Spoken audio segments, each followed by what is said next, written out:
سبيل الدموع سبيل مريح تنهد.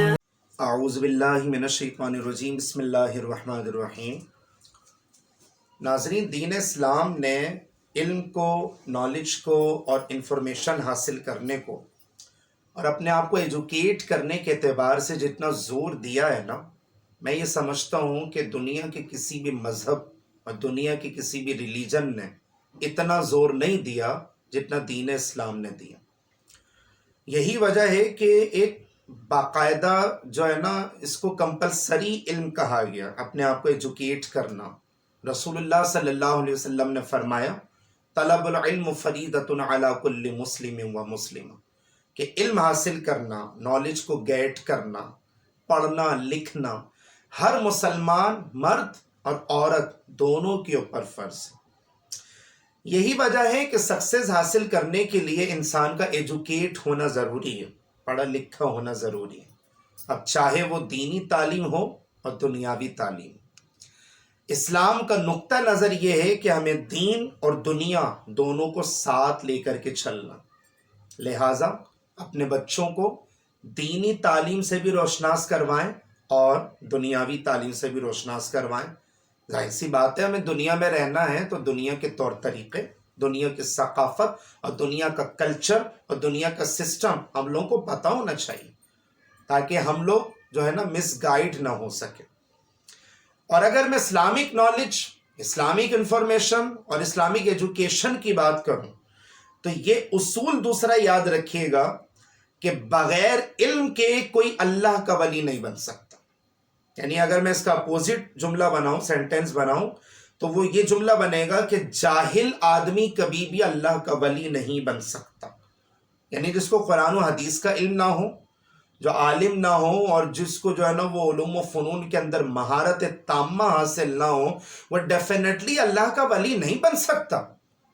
اس لیے ہمارے یہاں بعض علماء کرام بڑا زور دیتے اس حوالے سے کہ جعلی پیروں سے بچا جائے، جعلی عاملوں سے بچا جائے، وغیرہ وغیرہ، کیونکہ جو بھی پڑھا لکھا انسان ہوتا ہے نا، وہ سمجھ جاتا ہے کہ یہ ڈھونگا پیر ہے، ڈبہ پیر ہے، جعلی پیر ہے، وغیرہ وغیرہ۔ لیکن ان تمام جو حقیقی پیر ہیں اور جو حقیقت میں اللہ کے ولی ہیں، ان کے جو سردار حضرت شیخ عبد القادر جیلانی رضی اللہ تعالیٰ عنہ کہ چائلڈ ہوڈ کا زمانہ اگر میں آپ لوگوں سے ڈسکس کروں نا تو انشاءاللہ سن کر آپ سب کا ایمان تازہ ہو جائے۔ ہم تو بسا اوقات ایسا ہوتا ہے کہ ان کی بس کرامتیں یاد کر کے بیٹھے نا۔ غوث پاک کا علمی مقام کیا ہے، وہ اپنے زمانے کے کتنے بڑے عالم، مفتی، محدث، مفکر اور مفسر ہوا کرتے تھے، یہ تو ہم میں سے شاید کسی کو نہیں پتا۔ انہوں نے دین کا کام کیسے کیا، صرف کرامتیں دکھا کر نہیں کیا۔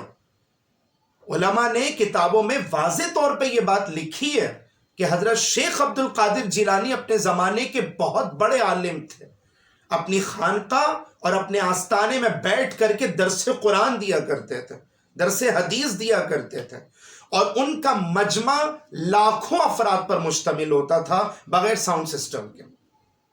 علماء نے یہ بھی لکھا کہ یہ ان کی کرامت تھی، جو ان کی جو آواز ہے نا وہ باقاعدہ سب تک پہنچ جایا کرتی۔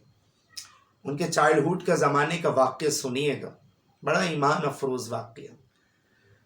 ماؤں کی تربیت، ظاہر سی بات ہے، میں اس پہ کئی مرتبہ ڈیٹیل سے اس چیز کو ایکسپلین کر چکا۔ دنیا کی دیکھیں کوئی سی بھی یونیورسٹی جو ہے نا وہ تربیت بچے کو نہیں دے سکتی جو ماں کی تربیت بچے کو تربیت دے سکتی۔ پہلی یونیورسٹی، پہلی درس گاہ، اور کہتے ہیں نا کہ پہلا جو لرننگ پروسیس ہوتا ہے بچے کا، سیکھنے کا جو مرحلہ ہوتا ہے، وہ اس کی اپنی ماں کی گود ہوتی ہے۔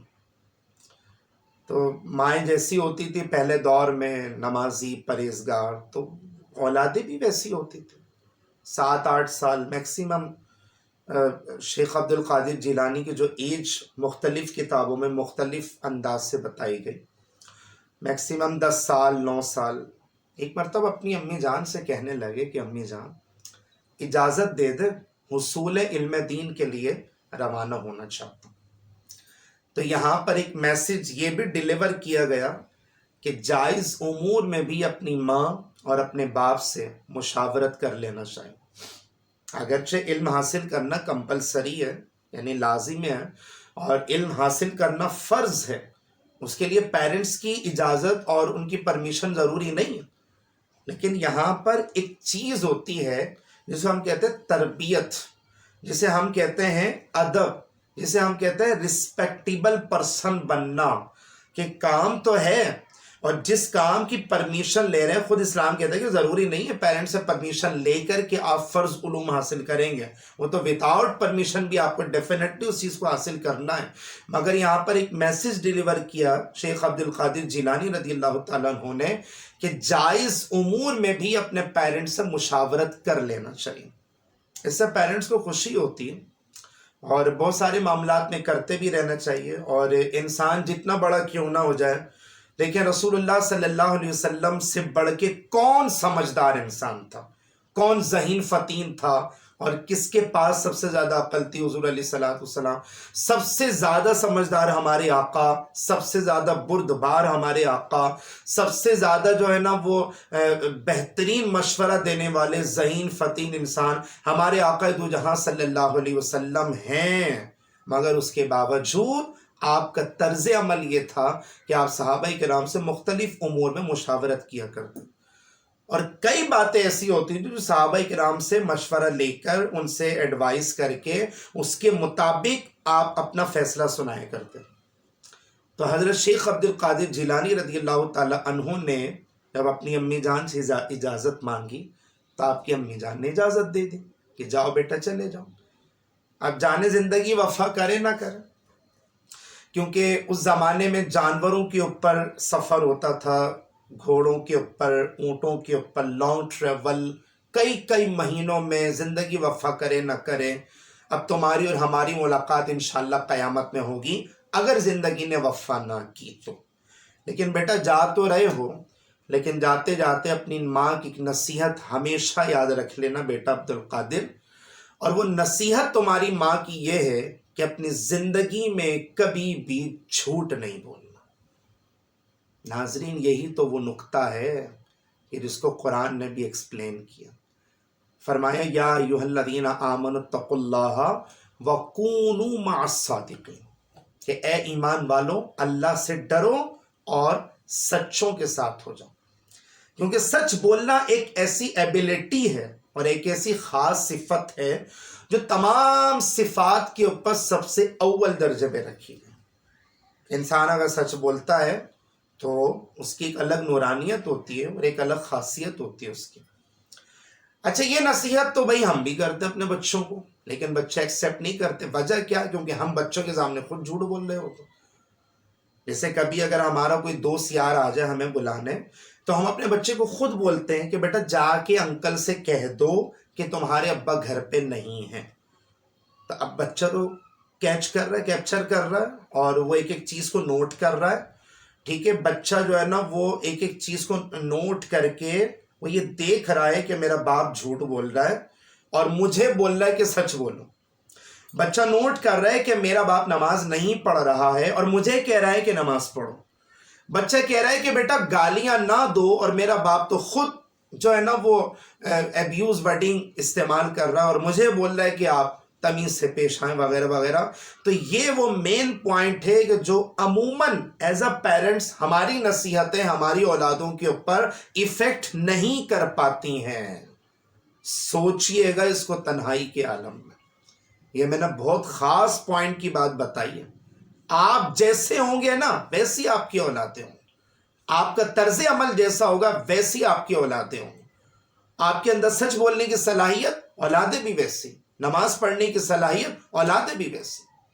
فوراً اس چیز کو ایکسیپٹ کیا انہوں نے. ٹھیک ہے امی جان، میں آپ کی نصیحت ہمیشہ تا دم مرگ یاد رکھوں گا. 40 سونے کے سکے، اس زمانے میں ظاہر سی بات ہے کہ وہ کاغذی کرنسی نہیں تھی، سونے چاندی وغیرہ کے سکے چلا کرتے تھے. 40 سونے کے سکے دیے اور دینے کے بعد رخصت کر دیے. ایک قافلے کے ہمراہ گئے اور ظاہر لانگ ٹریول کر کے حصول علم دین کے لیے جانا تھا. اچھا، آپ نے ناظرین ایک بات نوٹ کی ہے کہ جتنے اللہ کے ولی گزرے ہیں نا، جیسے حضرت شیخ عبد القادر جیلانی ہیں، حضرت خواجہ غریب نواز ہیں، حضرت بابا فرید الدین گنج شکر ہیں، حضرت داتا علی حجویری ہیں رحمۃ اللہ تعالی علیہم اجمعین، جتنے اولیاء کرام ہیں نا، سب نے سب سے پہلے شریعت کا علم حاصل کیا، اس کے بعد طریقت کا علم حاصل کیا، یعنی تصوف کا علم حاصل کیا، یعنی پہلے ظاہری علوم میں دسترس حاصل کی، اس کے بعد باطنی علوم کی طرف چلے گا۔ ہمارے یہاں بہت سارے پیر صاحبان ایسے بھی ملیں گے نا جن کو بولا جائے کہ نماز پڑھو، ہاں ہاں پڑھتے ہیں، کہاں پڑھتے ہیں؟ مکے مدینے میں نماز پڑھتے ہیں۔ ارے بھائی کون سی حدیث میں آ گیا یہ کہ کھانے وغیرہ سارے یہیں پہ، نذرانے وغیرہ سارے یہیں پہ، اور نماز پڑھنے کے لیے آپ مکے اور مدینہ تشریف لے کر کے جا رہے ہیں؟ اس کا الٹ تو کر لیں نا، آپ کھانا وہاں کھا لیں، نمازیں یہاں پہ پڑھ لیں، تو پتہ چل جائے گا ہاں بھائی کرامت ہے، بغیر کھائے پیے بھی حضرت صاحب زندہ رہتا ہے۔ ایسے ایسے آپ کو ڈرامے باز قسم کے لوگ ملیں گے۔ لیکن ناظرین، جو اصل پیر ہوگا نا، اور جو اصل اللہ کا ولی ہوگا، اس نے سب سے پہلے شریعت کا علم حاصل کیا ہوگا، اس کے بعد وہ راہ طریقت اور راہ تصوف کی طرف گیا ہوگا۔ اب جب قافلے والوں کے ساتھ آپ گئے تو تھوڑا سا آپ آگے چلے تھے، لانگ ٹریول آپ نے کیا تھا، تو ڈاکوؤں نے گھیرنے کے بعد پورے قافلے والوں کو لوٹ لیا۔ لوٹنے کے بعد سارا مال و متاع جو تھا نا وہ جمع کیا، جمع کرنے کے بعد جو ہے نا وہ اپنے جو سردار تھے ڈاکوؤں کے ان کو ہینڈ اوور کر دی۔ ڈاکوؤں کے سردار نے پوچھا کہ کیا سب کو لوٹ لیا؟ ہاں لوٹ تو لیا، ایک بچے کو چھوڑ دیا۔ بھائی بچے کو کیوں چھوڑ دیا؟ کیا ہماری ریکوائرمنٹ ہے کہ ہم بچوں کو نہیں لوٹتے؟ ڈاکو اٹ مینز ڈاکو، بچے بوڑھے جوان مرد اور عورت، ہمارا تو کام ہے لوٹنا، ہمارا تو کام ہے لوگوں سے مال غصب کرنا، تو بچے کو کیوں چھپاؤ، اس سے بھی لوٹو جا کے۔ اب حضرت شیخ عبد القادر جیلانی کے بچپن کی ایک ادا اور اس کی آپ جھلکی ملاحظہ فرمائیں۔ ایک ڈاکو، دو چار ڈاکو آتے ہیں اور پوچھتے ہیں کہ بیٹا تمہارے پاس کچھ ہے؟ کیا ہے؟ بھئی 40 سونے کے سکے ہیں۔ بھئی کہاں پر ہے؟ انہوں نے جیب سے نکال کے ڈاکو کے سامنے پیش کر دی۔ ڈاکو وہ 40 سونے کے سکے لیتا ہے اور بچے کو لے کے اپنے سردار کے پاس جاتا ہے اور ساری سچویشن کو ایکسپلین کر دیتا۔ ڈاکو کو سردار حیران اور انسپائر ہو کر کے بولتا ہے کہ بیٹا انسانی نفسیات، انسانی نیچر ہے کہ ہر انسان اپنا مال چوروں، لٹیروں اور ڈاکوؤں سے چھپاتا ہے، تو تم نے کیوں نہیں چھپایا؟ تم چاہتے تو جھوٹ بھی بول سکتے تھا، تو تم نے جھوٹ کیوں نہیں بولا؟ حضرت شیخ عبد القادر جیلانی اس وقت چھوٹے سے بچے تھے، بچوں کی ادائیں، اور پھر جس بچے کو آگے چل کے ولیوں کا سردار بننا تھا، ظاہر ہے اس کا بچپن بھی بہت انوکھا بچپن تھا۔ تو انہوں نے اپنے بچپن کے عالم میں ڈاکوؤں کے سردار سے کہا کہ بات دراصل یہ ہے کہ رخصت ہوتے وقت میں جا رہا ہوں علم دین حاصل کرنے کے لیے، میں جا رہا ہوں حافظ بننے کے لیے، میں جا رہا ہوں عالم، مفتی، محدث، مفکر اور مفسر بننے کے لیے، اور میں جا رہا ہوں اسلام کی نالج اور انفارمیشن حاصل کرنے کے لیے۔ تو رخصت ہوتے وقت میری ماں نے مجھے یہ نصیحت کی تھی کہ بیٹا عبد القادر زندگی میں کبھی بھی جھوٹ نہیں بولنا، تو میں اپنی ماں کی نصیحت پر عمل کرتے ہوئے میں نے یہاں پہ سچ کو ایکسپلین کر دیا۔ ناظرین یہ وہ جملہ تھا جو تیر کی طرح ڈاکوؤں کے سردار کے دل کے اندر جا کے پیوست ہو گیا، جسے کہتے ہیں نا گھس گیا، اور وہ ایک دم ہل گیا کہ یار بچے نے کیا بول دیا اور کس طرح کی بات کر دی۔ اچانک خیال آیا کہ یار ایک یہ وعدہ نبھا رہا بچہ اپنی ماں سے جو اس نے کیا، ایک وعدہ تو میں بھی کر آیا تھا نا اپنے رب کریم سے۔ روز ازل میں اللہ تعالیٰ نے مجھ سے وعدہ کیا تھا، وہی الستُ بربکم قالوا بلا، کیا میں تمہارا رب نہیں؟ سب نے کہا تھا یقیناً یا اللہ تو ہی ہمارا رب۔ ایک یہ بچہ جو اپنے ماں سے کیا ہوا وعدہ نبھا رہا ہے، اور ایک وعدہ تو یار میں نے بھی کیا تھا، اپنے خدا سے کیا تھا، اپنے اللہ سے کیا تھا۔ میرے خدا نے مجھے دنیا میں بھیجا تو وعدہ میں کر کے آیا تھا کہ مولا ہمیشہ تیری فرما برداری کروں گا، تیری عبادت بجا لاؤں گا،